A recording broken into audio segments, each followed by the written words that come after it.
पंडित Dhirendra Shastri hotel पनास के जिस कमरे में रुके हुए थे, अभी तक उस कमरे की बुकिंग नहीं शुरू हुई है। जी हां, आपको बता दें कि पंडित धीरेन्द्र शास्त्री होटल पनास के जिस कमरे में रुके हुए थे उसकी खासियत भी बहुत है।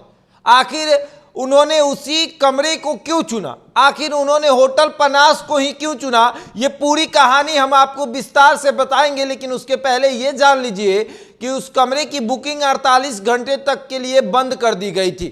48 घंटे के बाद उस कमरे की बुकिंग शुरू होगी। और अब उस कमरे की बुकिंग से पहले लोग होटल के नीचे जाकर पूछ रहे हैं कि बाबा जिस कमरे में रुके हुए थे उसकी बुकिंग हो रही है क्या?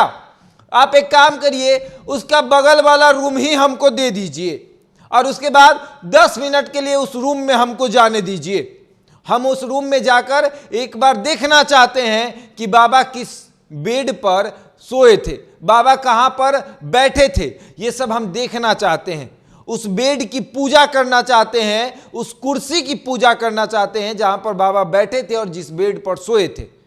होटल पनास के मैनेजमेंट डिपार्टमेंट के लोग बताते हैं कि अभी लगातार लोग आ रहे हैं उसी कमरे के बुकिंग के लिए कि उस कमरे की बुकिंग कर दीजिए। लेकिन हमारे होटल मैनेजमेंट के तरफ से ये कहा गया था और बाबा के लोगों की तरफ से कहा गया था कि कम से कम 48 घंटे के लिए उस रूम को छोड़ दीजिए।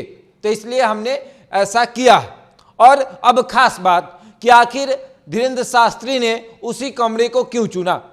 दरअसल उस कमरे में जब आप जाइएगा तो ऊपर का नज़ारा इतना खूबसूरत आपको नजर आएगा। पूरा पटना वहां से देखा जा सकता है। पूरा पटना की तो हम बात नहीं करेंगे, लेकिन सुंदर नज़ारा नजर आएगा। गांधी मैदान का वो सुंदर दृश्य नजर आएगा। सामने बना सम्राट अशोक कन्वेंशन हॉल नजर आएगा और उसके ठीक सामने मरीन ड्राइव और गंगा जी नजर आएंगी। सूरज का वो दृश्य नजर आएगा। ये इन तमाम चीजों को मद्देनजर रखते हुए पंडित धीरेन्द्र शास्त्री ने उस कमरे को बुक किया था। और सबसे बड़ी बात कि वहां के मैनेजर बताते हैं कि हम लोग ये देखते थे कि बाबा जब भी उठते थे तो गंगा की तरफ देखकर 1 घंटे तक अध्ययन करते थे और उसके बाद तमाम चीजों को देखकर कहते थे कि कितना खूबसूरत लग रहा है यहां से पटना। गांधी मैदान को लगातार निहारते थे। और हो सकता है कि पंडित धीरेन्द्र शास्त्री गांधी मैदान को इसलिए भी निहारते होंगे कि इसी गांधी मैदान में मेरा कार्यक्रम होने वाला था, कैसे लोग यहां पर भरते जब नौबतपुर में नहीं भर पा रहे हैं। और उसके बाद गंगा की तरफ देखकर कहते थे कि देखो कितना खूबसूरत नज़ारा दिखता है यहां से। और वाकई में होटल पनास के उस कमरे से जहां पर पंडित धीरेन्द्र शास्त्री रुके थे, उस कमरे के बालकनी से बहुत सुंदर दृश्य नजर आता है। अगर आप जब उस कमरे को बुक करेंगे तब आप देखेंगे। और यही कारण है कि पंडित धीरेन्द्र शास्त्री ने होटल पनास को चुना था और उस कमरे को चुना था। मैनेजर ये भी बताते हैं कि पहली बार हमने किसी को देखा था कि इतना कथा और इतना सफर करने के बाद होटल में आकर अपने भक्तों से मिलना और उसके बाद मात्र 3 से 4 घंटे का नींद प्राप्त करना, इतना फ्रेश फील करना जितना हम लोग नहीं कर पाते 8 घंटा सोने के बाद।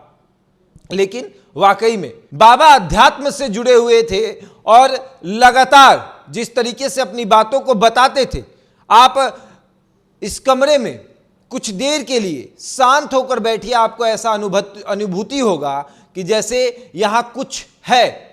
और हम लोग भी वो अनुभूति प्राप्त कर चुके हैं। और अब ऐसा लग रहा है कि जो लोग भी इस कमरे में आएंगे, अगर रात बिताएंगे, उन्हें अच्छी अनुभूति प्राप्त होगी। बहरहाल इस खबर में इतना ही। बने रहे हमारे साथ और देखते रहें द बिहारी टॉप।